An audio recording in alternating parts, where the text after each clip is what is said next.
Welcome back, everybody, to the Enduring Minds podcast. I am your host, Evan Birch. My co-host, Jason Bahamundi, is currently on another obligation, we'll say. His wife got tickets for the new Taylor Swift movie, so we're going to let him enjoy that today. He says his wife got them, but we all know that it was probably Jason. So we're going to leave that one alone. But today we have an amazing guest. His name is Jason Evans. He is a creator of the Shadows and Light project, which I myself has been able to be a part of, based in Vancouver, British Columbia. Jason, I'm going to let him tell the story about his project here, but Jason is an inspiring person. I got to obviously meet him in person just over a couple of years ago and be a part of his project. And we're looking forward to having Jason on today.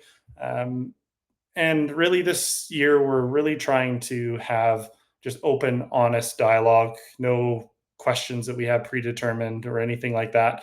We're just going to have a conversation with Jason, see where it flows. And as you know, our guests are pretty open most of the time, so I look forward to seeing where it goes. So I'm going to bring Jason online here. Jason, welcome to Enduring Minds. Hey, Evan, how's it going, man? I'm good. How are you doing today? I'm doing well, thanks. Yeah. So good to see you again. It's like I said, it's been a couple of years. A lot has changed for me in those couple of years, I will say. Clearly, sure. I'm having you on as a podcast guest, so I guess that's amazing. Yeah, I love it. Yeah, which is obviously a cool trajectory for me to have somebody that I was able to share my story with early on. That now I get to have them on to share their story, which is kind of cool. Sure. Yeah. So the way I like to start it off is, rather than me go through a long diatribe of here is Jason, I know the question that we always like to ask at a party is, what do you do? I don't like that question. I would rather ask, who is Jason for the audience? Sure. Okay. Wow. Who's Jason? Jason is a 52-year-old man who's an uncle, a brother, a son, a good friend. He's a creative guy. He's a bag maker and a leather worker. He is a photographer, and he works in television for his day job. He's a guy that loves golf, and I think mostly just a good friend. I think that definitely sums up a lot of yourself. That's amazing. So I'd like to start off with just an initial question about what is the Shadows and Light project, and just for our listeners, obviously, who haven't been exposed to it, I'd love for you to just talk a little bit about it, and then we can kind of move a little bit more into the impact and the different pieces of that project. Sure. Yeah. So the bio off the top of my head is the Shadows and Light project is a visual and biographical collective of men sharing stories around fear, pain, joy, shame, faith, loss, humor, and wisdom. Really, it's just men sharing stories from their lives about anything that has affected them, anything that they're working on.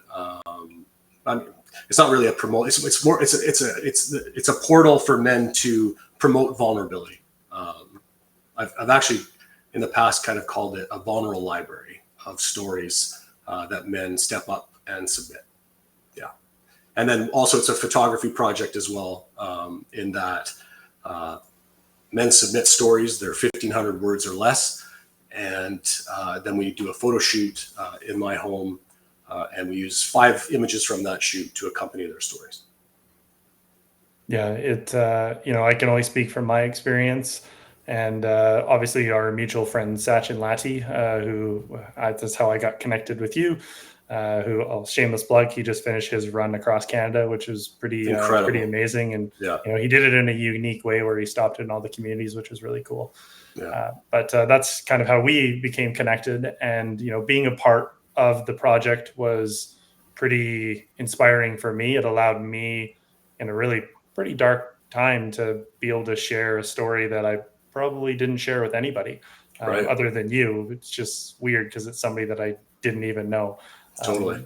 So what is it like for you to have these men reaching out and be willing to share these stories in a very, a very sensitive manner. I mean, some of these stories that I've read, I think I've read all of them on your project.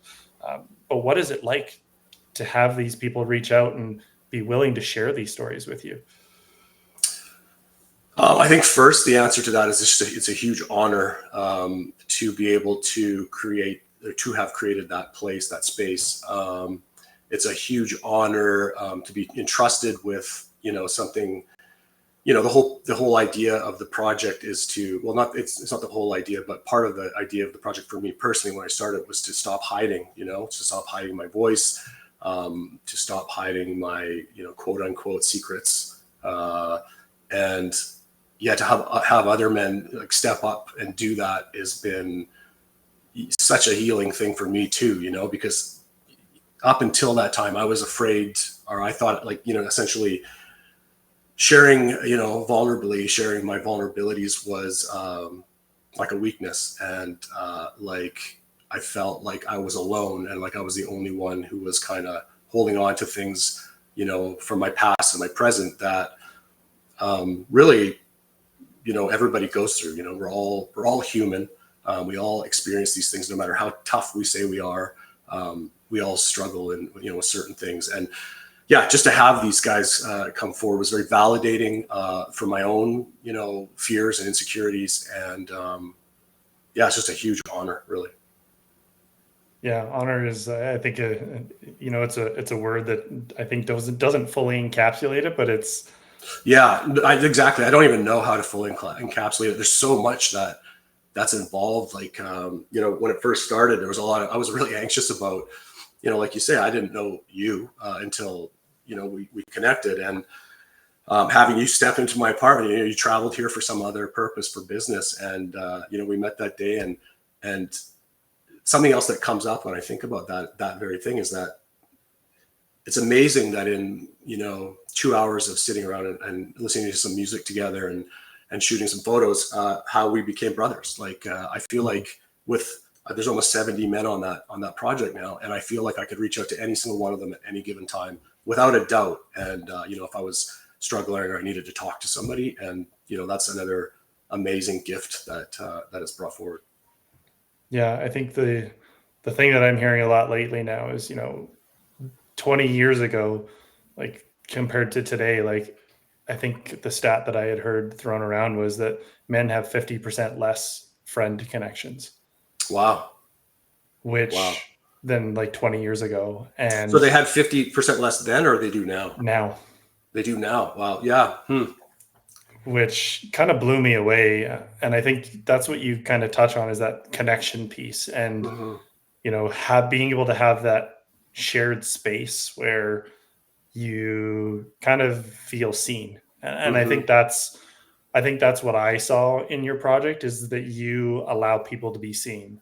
And I think that's, for people who have this deep dark pain and these deep stories and this trauma, it's a hard place to put yourself into to allow yourself to be seen if, you're afraid of the shame and the guilt and, what is this person going to think of me when I share this? Right. And that's, I think, the biggest thing for me is like I felt an instant level of like safety or honesty in just the way that you portrayed yourself, but like kind of put yourself out there and said like, here I am, this is what I'm doing. And I think that's what you've created for this group of men is that ability to be seen, which is, I think, something that is, huge in my Yeah. opinion.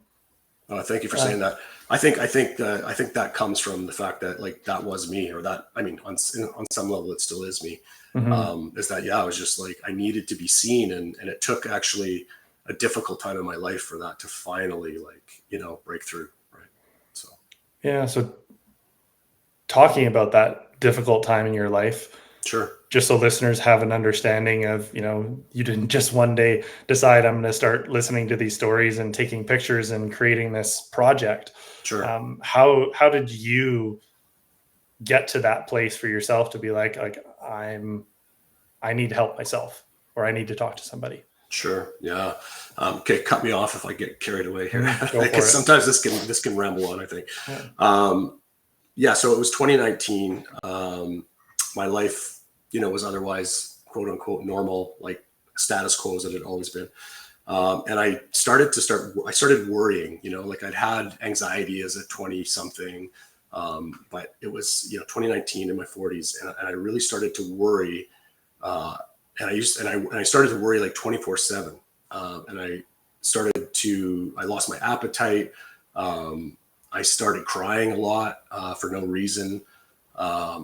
And I couldn't figure out what it was, what was going on with me. And it was scary, and it was getting worse. And, it progressed to me losing over 30 pounds, quite quickly. And then it progressed to me, having to sort of be forced to take some time off work because I was just a mess. So I did, I agreed to take some time off work, and, then it got to a point where I couldn't be alone. And so my family actually had to come in and live with me for a little while. So yeah, it was a strange thing. I didn't quite know what was going on, and I blamed it on a lot of other things that, in hindsight, really had nothing to do with the truth. And I'm still sort of processing what it all is, but one big part of it was that some of us, there's a lot of man children running around, the boys that refuse to become or step up and into manhood. And I think for me, that was part of it. I was not taking responsibility for myself and my behaviors, probably partially because I didn't really know how to, and it took, a very painful time out, for me to, and it really was a very difficult time. And, there's a lot more to that. I fought, I'd been seeing a therapist, and I fought taking any drugs, to sort of help me. I wasn't able to leave my apartment, and I finally had to do it. Like I had no choice. I'd made a trip to the emergency room feeling, very upset. And I finally did take some medication that was suggested by my family doctor. And it did allow me a bridge to get back, just, quote unquote, to somewhere like a baseline, normal. Mm-hmm. Yeah, I hope I'm not, see, like I told you, I was going to ramble on No, with this. I think, yeah, no, I appreciate it because I think it just gives context to, and I think this is what, when I came to Jason with the idea for this podcast, I think that was the idea in my mind, is to create these connections with other people that don't make you feel like you're alone. Right. And that's where a lot of us just stay because we don't have those connections. So why not bring those connections to other listeners to be able to hear these stories? And you shared in such a beautiful way that, I would just like to maybe just touch on just to step back a little bit. Like, Sure. What were the things that you were experiencing? Like you talked about like the symptoms and things that were going on, but on the outward looking in, like what would people have seen you doing or not doing anymore? Did you give things up? Did you stop doing things you enjoyed? Like what did it look like from the outside for people who wanted to help you but didn't know how? How did it look? I mean, really, I feel like I'm not totally sure. What I could probably surmise is that it looked like a guy that was asking everybody, "Are you okay?" Like, that's for sure. Are you okay? Are you okay? I think in hindsight, looking back, it's because my asking them if they were okay and they said yes made me go like for 2 seconds. Okay, I think I must be okay. It's what you wanted. It's exactly what I wanted. And I did not feel okay at all. Definitely, I had no purpose at the time. I felt like, nothing. Like I really felt like it was over, honestly. Like I felt like I would never get better. Like it wasn't actually possible. It looked like a guy who was crying a lot. And when I say a lot, I mean bathtubs, and not totally unexplainably, but like it was just somebody who was deeply, very upset, and really projecting and putting that a lot on, the people who love me the most, who, wanted to be there for me. But, there did come a time where, my partner at that time, had to call my family, like it got to be to that point. So how did it look to them? It looked like somebody who was like desperate for an answer or some help that they couldn't explain or ask for.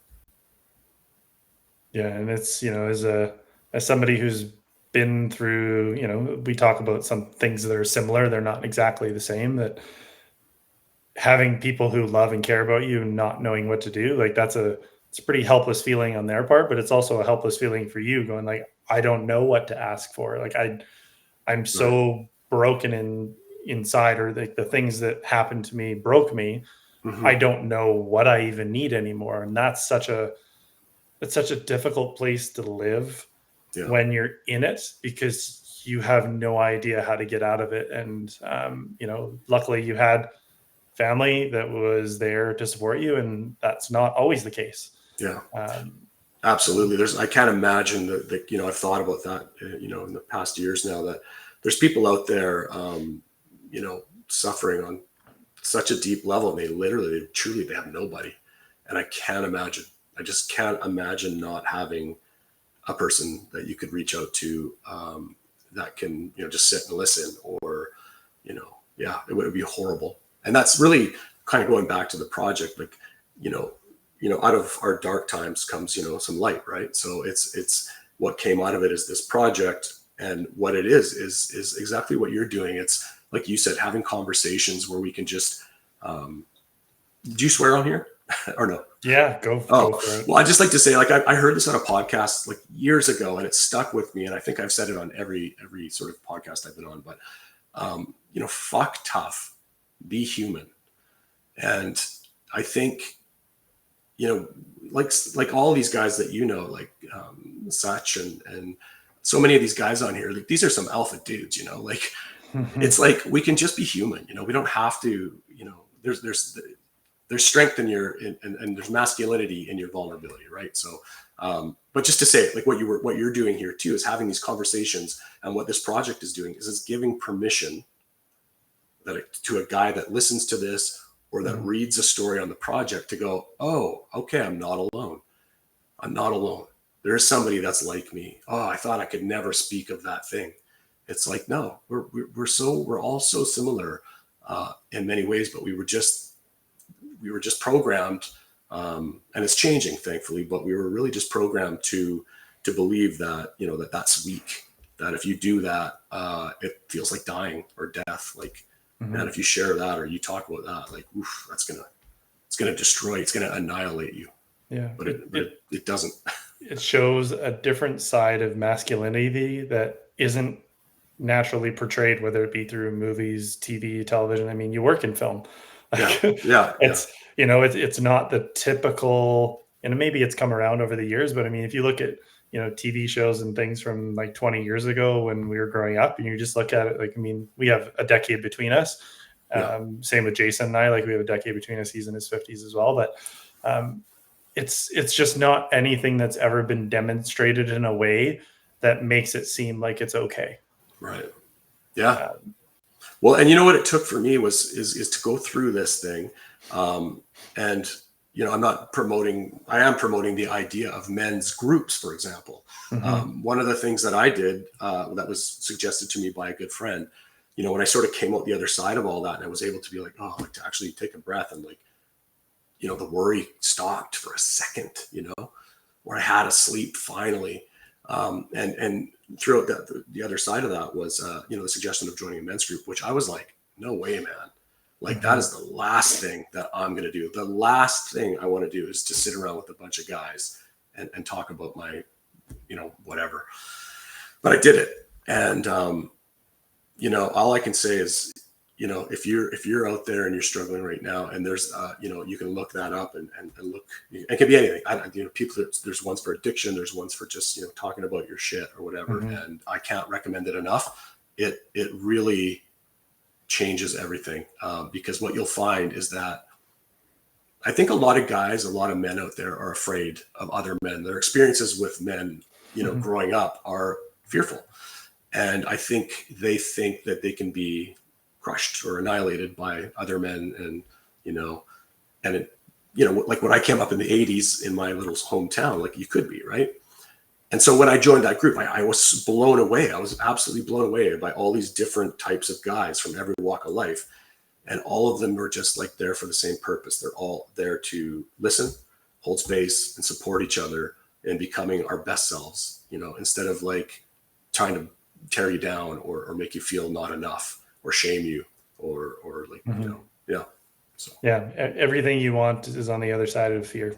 Totally true. Yeah. It's such a cliche, but it's the truth. It is. It's like fear, discomfort, whatever you want to call it, the things that you're desiring are on the other side of that. But if you don't challenge that or go through it, I mean, that's like me with the long distance running. It's, I go through the discomfort. So I get to choose that level of discomfort for when discomfort eventually chooses me.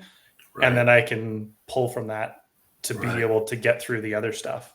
That's good. Yeah. Right. Like you get to choose, right? Like you get to choose your discomfort. And it's like, it's a privilege to choose the stuff that I get to do. Yeah. Because life is going to come at you. Yeah. No matter what, like it is going to happen to you over one way or another. And if you're not ready for it, it's going to eat you. Yeah. It's so true. I mean, not on anywhere near your level. I talk about you. I talk about you to many of the men in my men's group, actually, as someone I look up to in that sense. But this past June, a group of those guys in my men's group and we would go on a hike every year for the last 5 years, is what I'm trying to spit out. And so we did the Sunshine Coast Trail up here in British Columbia, and it's 180 kilometers through the mountains. And we do like 40 kilometers per summer. And we finished it this year. And it was hard, man, at times. Like, having 50 pounds on your back and climbing, 1,400 meters in a day is no joke, And I mean, it's no joke, depending on, for you, it'd probably be a joke. Maybe not with that weight. Yeah. So it's, but yeah, just doing hard things and going through hard things, Looking back at like what I went through there in 2019, it really was, it was so scary, and it really felt like it would never end. And I really felt like my life was over.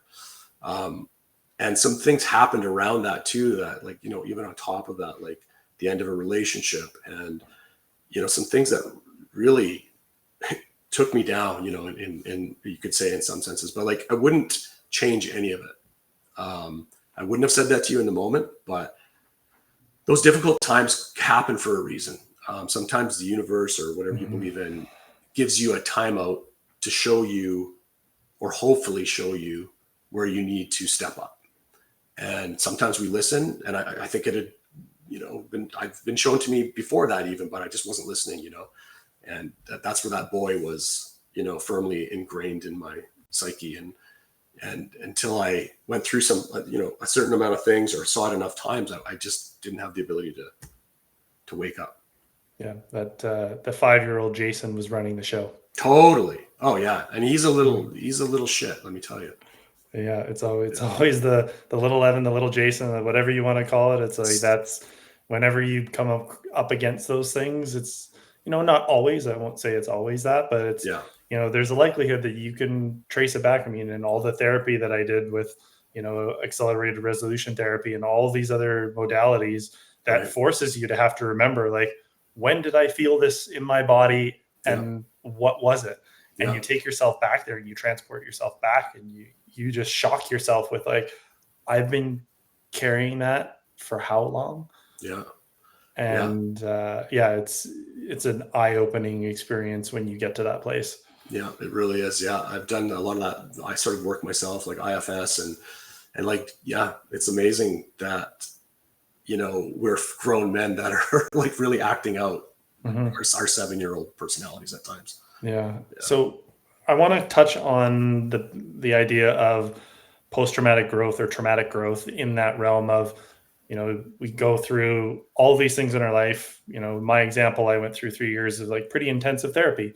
It sounds like you've gone through different practices and different modalities yourself in order to come, I won't say completely on the other side, but I've always found that like that post-traumatic growth, that's when it's, you start taking action and you start, having more awareness, and you're taking action on things that are showing up in your life.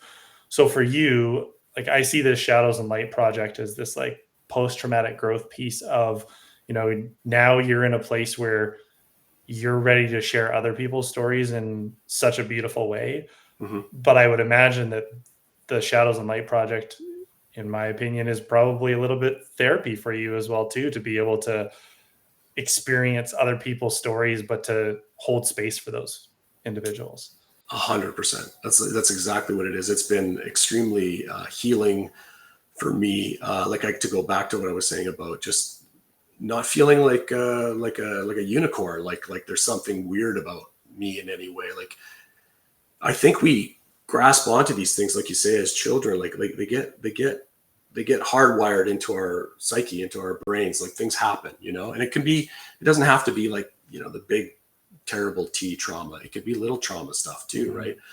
And that stuff sticks with us, and we become it in a sense. I'll speak for myself. Sorry, I became my shame. I became it. Like it literally was who I was showing up as. But yeah, and so to have these men come in and share stories, so many times I've read a story, like I still am a crier. And when I read these stories, sometimes it's just like, oof, I can't help myself, but just be like, wow, man, I can relate with you so deeply on that. Mm-hmm. And like, yeah, it's like, it's my way of, as far as that growth goes, it's my way, it's my recognition and my way of giving back, after having struggled myself, through, hiding my whole life. Sorry, is that sort of online with your question? Yeah, absolutely. Yeah. I think that's the space that it creates, and the stories that get to be told that no longer have to be hidden. Yeah, it's so cathartic. I don't know how it was Yeah, for you to write your story. And I absolutely. know you'd shared it before, but I mean, every time you do it, it's like a little bit of weight takes. It's just like, oh yeah, like this podcast, Mm-hmm. traumatic growth, or the growth for me from, that difficult time, like this podcast that I'm sitting on here with you right now, that was unimaginable, Mm-hmm. truly unimaginable that I would sit here and have a conversation, with you. And it blows my mind. Like it's literally right now. Yeah. And the thing is, like, these hard conversations can be hard. At the same time, we can still be able to laugh. Like those, it's taken me a long time to get to this place. I'm still struggling with it myself, but Mm-hmm. that those two emotions can exist at the exact same time. Yeah. Those two things can, like, it can be sad, it can be funny, it can be hard, it can be easy. Like those things can mutually exist at the exact same time. And it doesn't have to be right or wrong or this or that. Right. And that, I never thought that even was like a thing, because Mm-hmm. I didn't even know what my own body was experiencing most days. Right. Not being able to feel, and I think that's the thing that you said in reading these men's stories. It's like they feel deeply, they just don't know where to put it. Totally. And that's why so often when I get, I know, like I say, you had shared your story before, and you dove into what was going on with you. But there's guys now, even now, that they submit a story and they're like, wow, afterwards, like, wow, or they'll come to the shoot and we'll sit and we'll talk and we'll do this. And they're like, wow, like I didn't know how cathartic that whole experience was going to be for me. The fact of just sharing, just telling somebody about like what's going on for you. And not having somebody like maybe back in the day, or what you fear of them going like, you're a wimp. Shut up. Yeah. Keep it to yourself. Yeah. For somebody to hear the story and go, me too. Or, hey, you know what? Like, we don't even have to talk about it. Like, you shared your story. We can talk about everything else. Yeah. And sometimes, like, and I think you've probably heard this saying before. It's like, it's not necessarily, you don't need to pull people out of it. You need to learn to sit with people in it. That's right. And just that's a really hard place.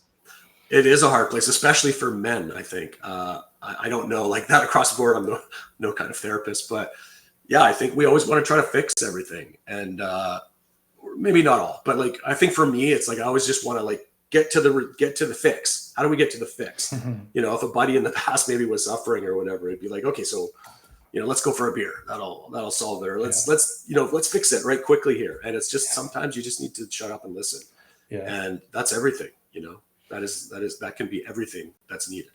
Yeah, the fix it thing. I just have this image of like a dam bursting with like holes popping, and you're just like putting a finger and a toe Yeah. in every So, hole, and you're just trying to like stop it from the dam from bursting. yeah. And that's what I did, Yeah. over my career, and didn't realize that I was just putting a cork in every hole, and eventually it was going to just Yeah. cave.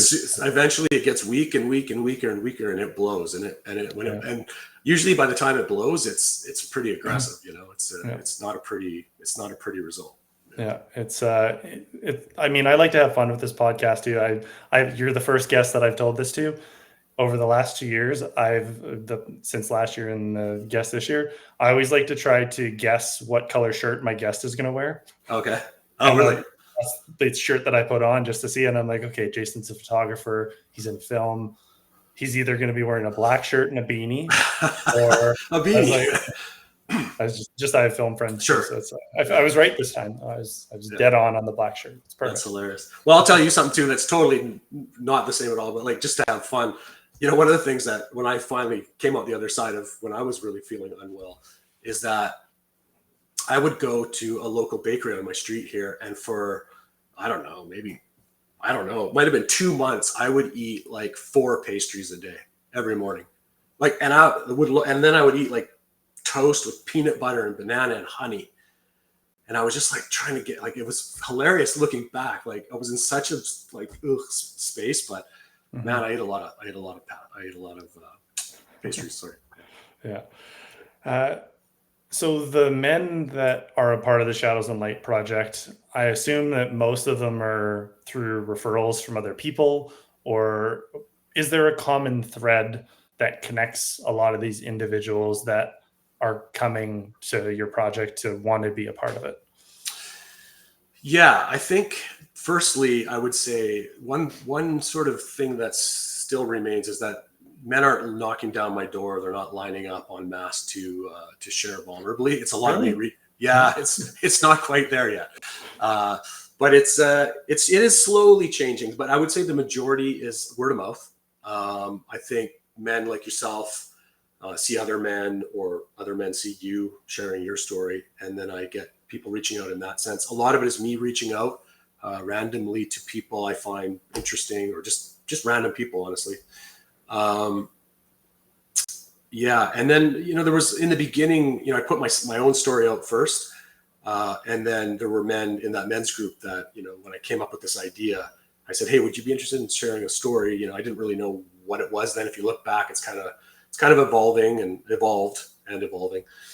And some of those guys, three men stepped forward and said, yeah, sure, I'll do that. And I'm super grateful to them and to every man who does it. But yeah, what was your question again? Sorry. Just is there a common thread, just, and maybe not even just like the people that are coming to you, but of the men that have shared their stories, what are the common threads of what they've been hiding from, and maybe what they went through? Sure. Because I would imagine that you've read all these stories, you've heard all these stories, you've had 2-hour conversations with all of us. Mm-hmm. What are the underlying things that you're seeing, maybe not just in them, but just in men in general, that maybe other people aren't really getting the opportunity to see? Sure. I think it's one that we all know right away. I can tell you it's shame. It's always shame. And shame, rears its ugly head in so many different ways. There's shame from abuse. There's shame from being an abuser. There's shame from bullying. There's shame from divorce. There's shame from body dysmorphia. There's shame from, you name it. It all kind of, they all stem from this shame, or they are shame, Why do you think shame is the underlying fiber of it all?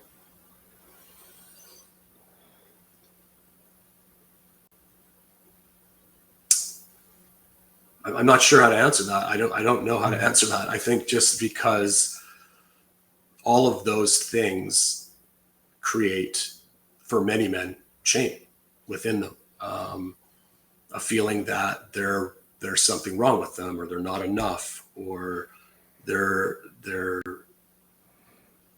just that there's something wrong, with them, or the way they think, or the way they look, or the way they talk, or the way they, conduct themselves, Yeah, or what happened to them. the first thing that popped into my mind is just the societal expectation that that men are supposed to be a certain way, Yeah, that that's those a much things better way. Yeah. are not supposed to affect us. And if Right. they do, then like you said, there's something wrong with us and we should feel guilty for that. Right. Right. Like, what happens if I show up and I look, like imperfect, or, like I don't know what I'm talking about, or whatever. Yeah. Yeah. And I Like mean, with, it sounds like you've felt it. I still feel it every now and then about, certain aspects of things that I maybe, get presented with that I now have awareness of. And I go, oh, like, why is my body reacting in that way right now? And it's Mhm. because of the work that I've put in. I now Right. get the opportunity to stop. I don't stop all the time. Sometimes it's, my wife stopping me, and as much as I, may not like that, and it hurts sometimes to have that be like reflected to you in a mirror. Um, it's like such a crazy place to be able to stop it and like be able to like work your way back and kind of like almost like take yourself out of your own body and see it from above and go like, is that my thought? Like, why am I Yeah. feeling shame right now? Yeah. That's so good. I think I can relate with that too, and I deal with shame still every day, every single day of my life. But I can stop, I can pause, I can say, "Is that true?" I can have a conversation with my 7-year-old self, and question it. And I think that's something that in the past I wasn't able to do, and I think that's something that I would say most, if not all, of the men that have done this project have in common, is that they've either been through something, or they have an understanding, like that they can question it. They can question the thoughts that they think about themselves. Yeah. Yeah, yeah, I think it's such a. I'm sure there's so much more we could talk about that piece in general. Hmm. But you mentioned men's groups and finding a men's group, and I think you're the lead of a men's group now. If I'm Yes, tell me if I'm wrong. I do lead the group. I lead Yeah, a group of 11 guys now. Yeah, myself. yeah, I should say I co-captain. Let's be. Yeah, co-captain. I Okay, co-captain a yeah. group. So so I'm not wrong in saying that. But what is it about men's groups that I guess has allowed you to grow even more than obviously like we do all this therapy, we do all these things, and then you're kind of like this, animal that's been worked in a sanctuary for 2.5, 3 years, and you get released into the wild and you're like, you're free. Yeah, And you're like, oh, like where do I go now? yeah, And that's what I like see men's groups being is like this like safe haven of being able to like have a group of people that have similar experiences and thoughts and things that and are in the same kind of growth trajectory. right. I think firstly, I think like the men's group that I'm involved with, our mantra is sort of "I've got your back."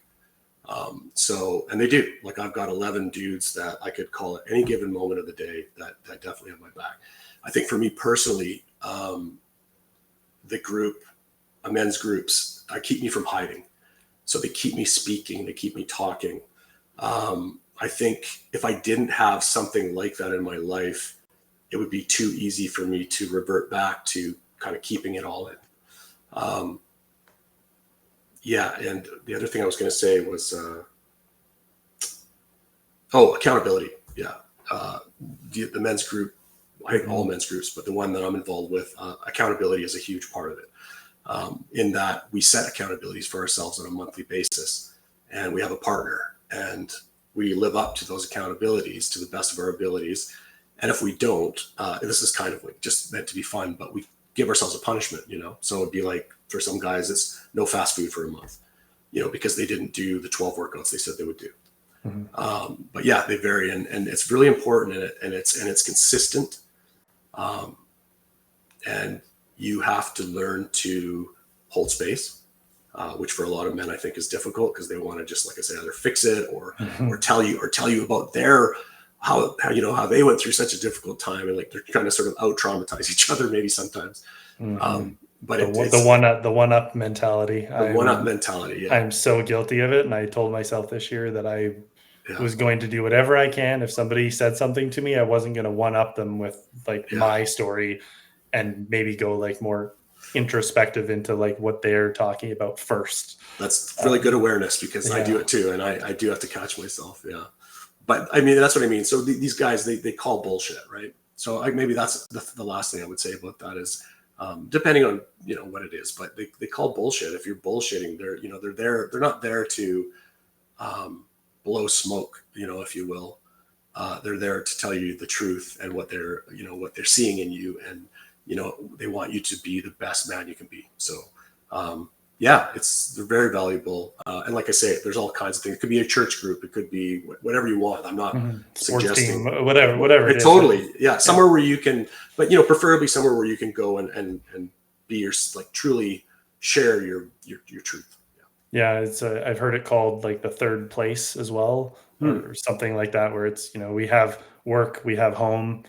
We used to have like social activities. Again, with 2020 and shutdown and all that other stuff, it kind of eroded a lot for a lot of people. Right. But that third place is like something that hasn't really come back. And now they're talking about this thing called like the fourth place, which is like these wellness clubs and these like gyms and these like sauna, like othership and all these other places that exist now that allow you to commune in a way that builds connection again.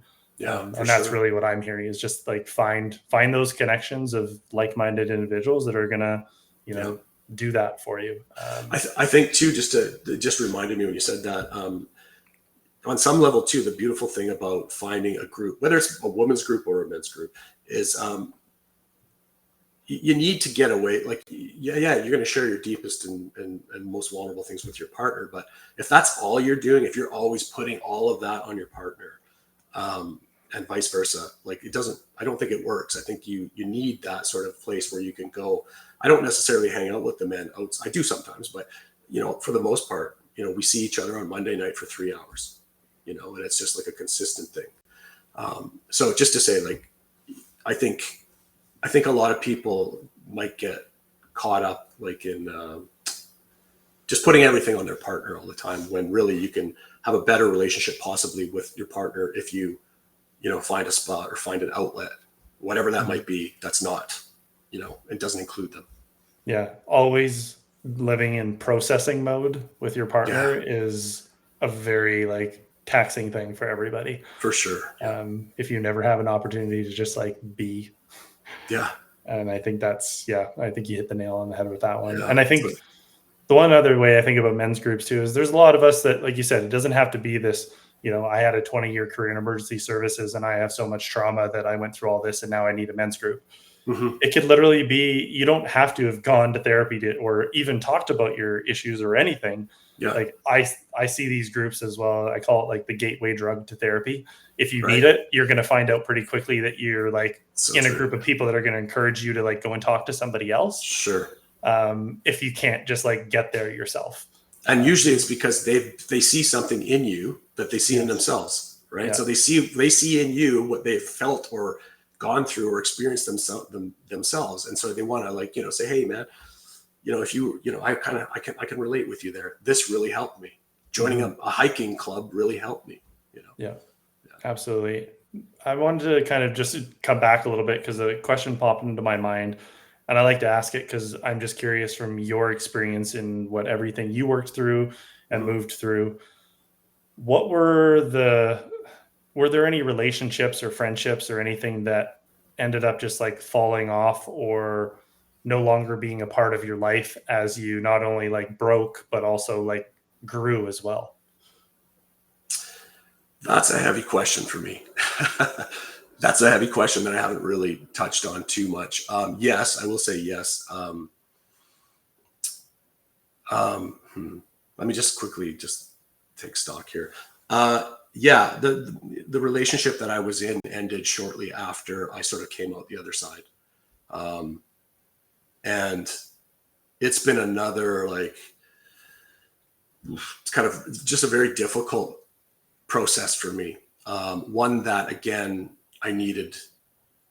It was the worst thing for the longest time, and it's still today. Like every single day, I still think about it, and I needed it.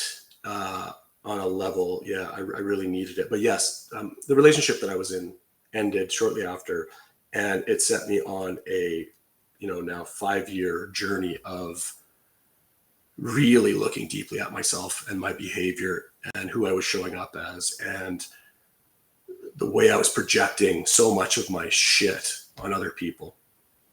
And yeah, that was a major loss. It was a big loss. It was a very big loss in my life. Everything, as they say, happens for a purpose and a reason. And I do believe that. I believe that, it's what I needed to really wake up as far as stepping up, like when we talk about stepping into manhood. Yeah, I was just a boy, and it wasn't just that relationship. It was other relationships that I had been in previous to that, where I can look back now and, as far as growth goes, be like proud of myself. I've taken responsibility and I own it. I own it, and it was very, very, very difficult. And, yeah, I needed it. So yeah, I don't know if that answers. That's kind of a wild answer. Yeah, absolutely. Sorry, I kind of caught you off guard there. It's good. That's why I like these questions, because you never. I appreciate that. Yeah, because it's one of those things. Like, it is part of it is actually a very important part of the story too, and it's actually a really important part of this project. It really has a lot. Like, losing an important person in your life has a lot to do. Had a lot to do with ultimately why I created this project, to be honest. Yeah, and the word that's popping up on my mind right now is grief, and being able to understand that, the phrase that grief doesn't have a timeline, all of these things that, we all grieve in different ways. And like, there's I don't know, have you heard of a musician, Steven Wilson Jr.? Have you heard? Yeah, the guy with the hat. Yeah, he's really good. Yeah, so my wife absolutely adores him, his lyrics, his music, everything. Okay. We actually got to see him in Toronto nice. live in a very small venue, like a 500 person venue, before he's now gotten huge.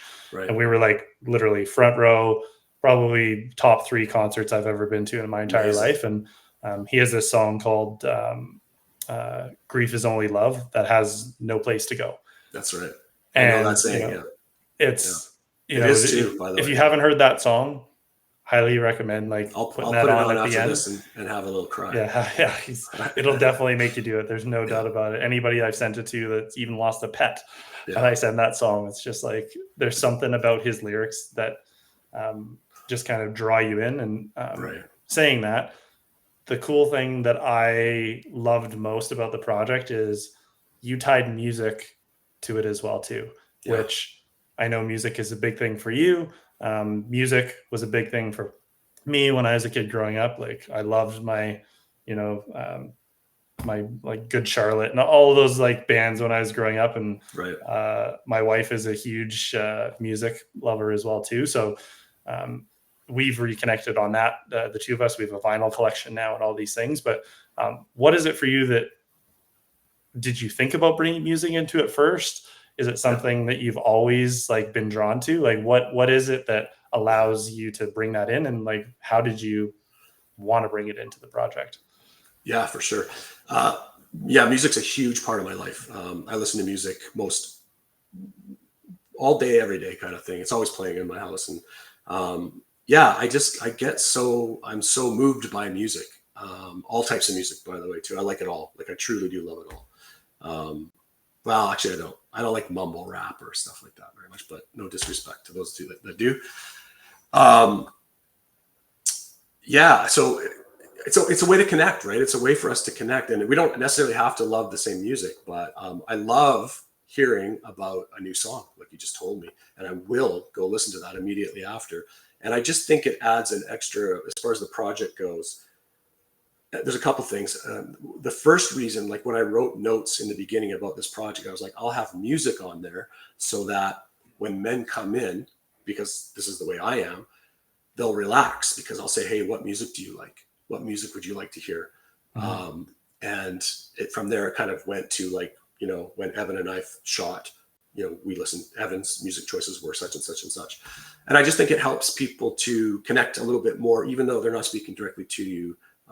it helps them connect to you and your story in a strange, like, just it's like a sidecar, a little bonus kind of thing. And it also gets other people like, oh yeah, I haven't heard them for a long time, and maybe they listen to that and they go, oh wow, that really hits for me, and maybe it ripples like ripples on a pond and creates something new for them, or makes it, encourages them to do something, or just they just enjoy it. Yeah. Yeah, I think all of us can think back to a time when we've heard a song that also brings us back to a memory, or Yeah. our first concert, or any of those things that show up for us.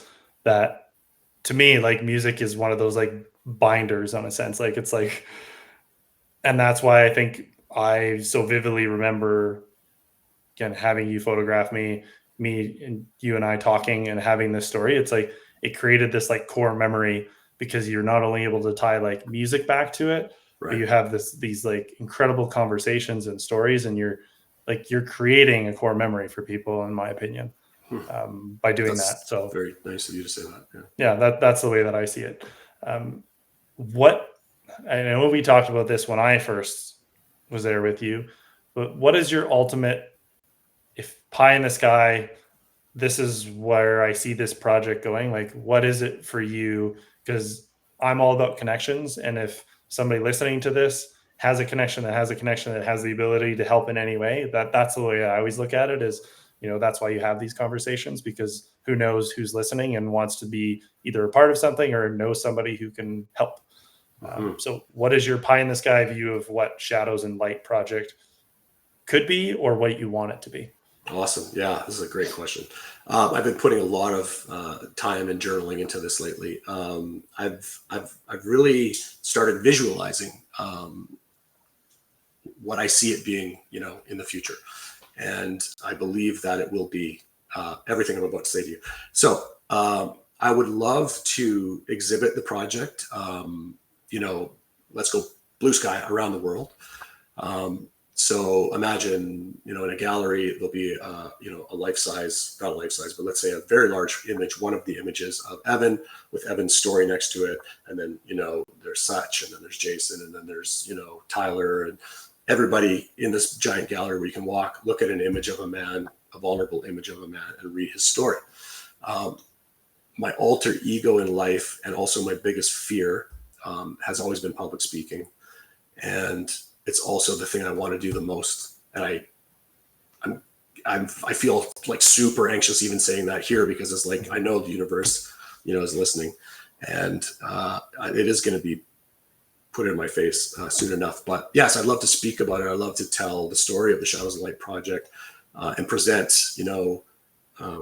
how it's changed my life, how it's changed other men's lives, other people's lives, men and women. And I'd like to make a book at some point, and maybe multiple volumes of a book if, this is a life project, which reminds me, I had a good one. It's like, this project is a marathon, not a race. I thought that was good. And it really is. As a runner, I appreciate that. And I mean, our podcast is about the intersection of endurance sports and mental health. So Yeah. I was saving that one, and it was perfect time for it. So really, it's a life project. So I want to talk about it. I want to exhibit it, and and a book would be a great thing too to have, as a sidecar for an exhibition. Yeah. Yeah, that's incredible. So for anybody listening, if anybody has any thoughts or ideas that they want to reach out to Jason, feel free. Appreciate that.